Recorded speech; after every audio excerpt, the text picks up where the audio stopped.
శివరాత్రి పర్వదినాన భైరవకొన శివయ్యను సందర్శించాను.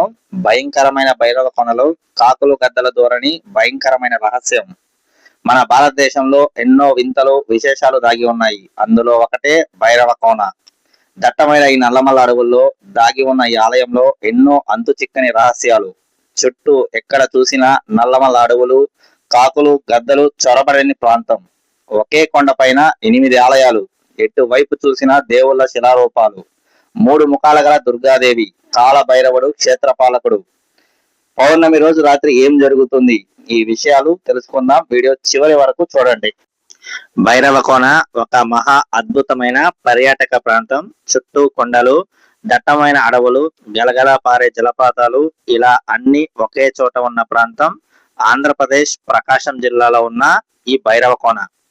సుమారు క్రీస్తు శకం 600 నుంచి 110 సంవత్సరాల మధ్య కాలంలో ఆంధ్రప్రదేశ్ లో పాలించిన పల్లవులు తూర్పు చాళుక్యుల కాలంలో నిర్మించిన ప్రాచీన గృహాలయాలతో నిత్యం పూజలు జరిగే అరుదైన గృహాలయాలు.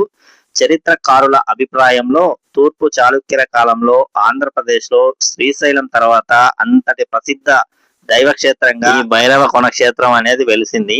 సహజముగా ఏర్పడిన జలపాతం, కోనల ఏర్పడిన నల్లమల సానువుల, ఒకే కొండపై చెక్కబడిన బ్రహ్మసూత్రం కలిగిన శివలింగాలు, కార్తీక పౌర్ణమి నాడు కిరణాలు, దుర్గాంబ క్షేత్ర పాలకుడిగా కాలభైరవుడు వంటి అనేక విశిష్టతలు ఉన్న క్షేత్రం మన భైరవకోన. ఒకే కొండలో 8 ఆలయాలు చెక్కిన వైనం ఎంతో అపురూపంగా అనిపిస్తుంది. అందులో 7 ఆలయాలు తూర్పు ముఖంలో ఉంటే ఒకటి మాత్రం పడమర ముఖం కలిగి ఉంటుంది. వీటన్నిటిలోనూ గర్భాలయాలు, స్తంభాలు అన్ని ఆ కొండరాయితో మలచగలడం విశేషం. శివలింగాలను మాత్రమే గ్రానైట్ శిలతో చెక్కి ప్రతిష్ఠించారు. ఈ 8 ఆలయాలలో శివుడు శశినాగలింగం, రుద్రలింగం, విశ్వేశ్వరలింగం, నాగేశ్వరలింగం, భార్గవేశ్వరలింగం, మల్లికార్జునలింగం, పక్షిఘాతలింగం ఇలా 8 విభిన్న రూపాలలో కనిపిస్తాడు.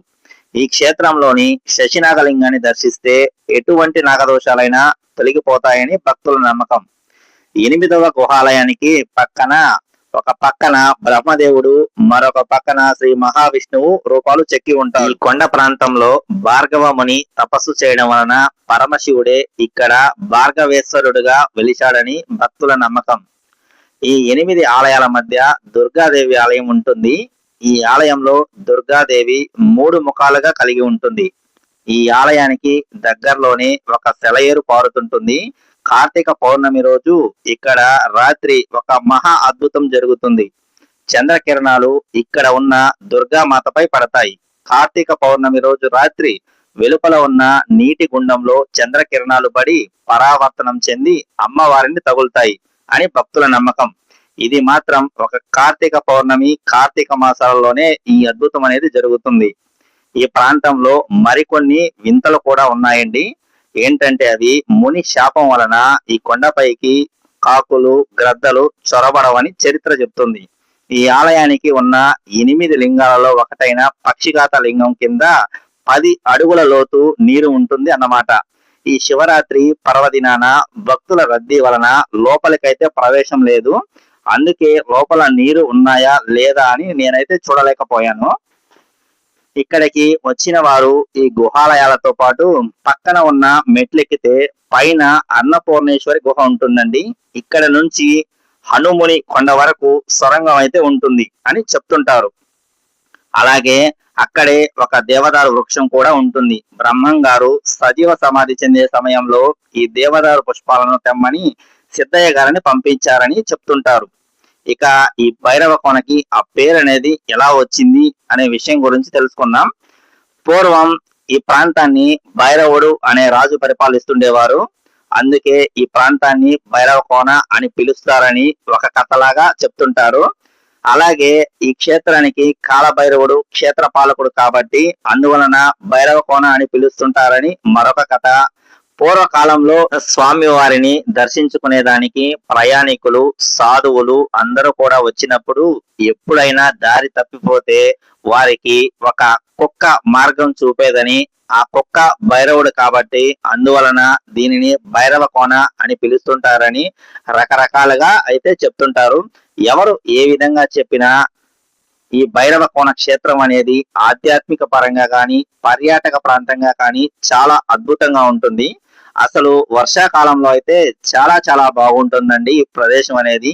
ఇక్కడ ప్రవహించే జలపాతంలో ఎన్నో ఔషధ గుణాలు ఉన్నాయని, ఈ నీటిలో స్నానం చేస్తే చాలా దీర్ఘకాలిక వ్యాధులు నయం అవుతాయని, అలాగే ఈ భైరవకోన క్షేత్రంలో ఆయుర్వేదంలో ఉపయోగించే ఎన్నో వనమూలికలు లభిస్తాయని ఇక్కడ వారు చెప్తుంటారు. ముఖ్యంగా ఈ క్షేత్రంలో వేప చెట్టు మొలవదంట. నేనైతే చాలా చోట్ల చూశానండి, నాకు కూడా ఈ క్షేత్రంలో వేప చెట్టు కనబడలేదు. అంతేకాదు ఈ కొండపైకి ఒక కాకి కూడా రాదంట అండి. మనం ఈ ఆలయానికి ఎంట్రన్స్ లోనే ఒక పక్క గుహాలయాలకు వెళ్లే దారి, మరొక పక్క ఆంజనేయ స్వామి దగ్గరకు వెళ్లే దారి ఉంటుంది. ఈ హనుమాన్ సన్నిధి నుంచి కొంచెం ముందుకు వెళ్తే జలపాతం అయితే ఉంటుంది. ఇక్కడ విశ్రాంతి తీసుకోవడానికి ఈ ప్రాంతం అంతా చల్లగా ఉంటుంది. ఈ జలపాతం అనేది 365 రోజులు ఎంతో కొంత జలం అయితే ప్రవహిస్తూనే ఉంటుంది. మనకు కనబడే వాటర్ వచ్చేసి 200 మీటర్ల ఎత్తు నుంచి జారి పడుతుంది. వర్షాకాలంలో ఎంతో అద్భుతంగా ప్రవహిస్తుంది ఈ జలపాతం. ఇక్కడ భోజనాలకైతే ఎలాంటి ఇబ్బంది లేదండి. కొండ ఎంట్రన్స్ లోనే నిత్య అన్నదాన సత్రాలు అయితే ఉన్నాయి. ఇది కాక కార్తీక మాసాలలో, శివరాత్రి సందర్భాలలో ఈ క్షేత్రంలో చాలా మందికి కూడా అన్న ప్రసాదన వితరణ చేస్తుంటారు. ఉండడానికి రూమ్స్ కూడా గురు సాధనలో కొన్ని ఉంటాయి, ఆలయానికి సంబంధించి కొన్ని ఉంటాయి. మనం ఎక్కడ కావాలంటే అక్కడ ఉండవచ్చు. ఇక్కడ జరిగే పూజలతో పాటు శుక్రవారాలు అమ్మవారికి విశేషమైన పూజలు చేస్తుంటారు. అలాగే శివయ్యకు సోమవారాలు, కార్తీక మాసం, శివరాత్రి వేళ వేలాది మంది భక్తులతో ఈ కోన అనేది కలకలలాడిపోతుంది. ప్రత్యేకమైన ఈ రోజులలో బస్సు సౌకర్యం ఏర్పాటు చేస్తారు. ఇక అంతేనండి, ఇది భైరవకోన యొక్క విశిష్టత. భైరవకోన దర్శనం అనంతరం ప్రముఖ పుణ్యక్షేత్రాలలో ఒకటి అయిన నారాయణ స్వామి దగ్గర కూడా వెళ్ళామండి.